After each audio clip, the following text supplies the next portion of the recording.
We heard a bang. We tried to figure out a way to get in there, and couldn't. We kept calling for her, and there was no answer.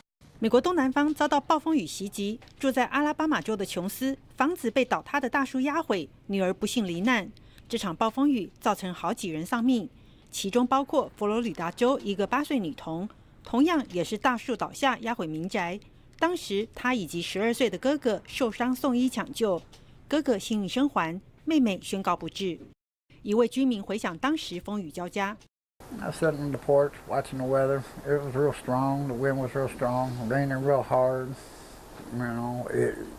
Stuff started blowing around here, so I started moving stuff around so it doesn't fall on the trailers. 由于风实在太强，田纳西州还有一栋公寓的外墙砖块被吹落，砸毁停在一旁的车辆。I'm lost for words. I just woke up and car gone. 维吉尼亚州有民众的房子几乎成了瓦砾，就在复活节来临前，家毁了，让人伤心欲绝。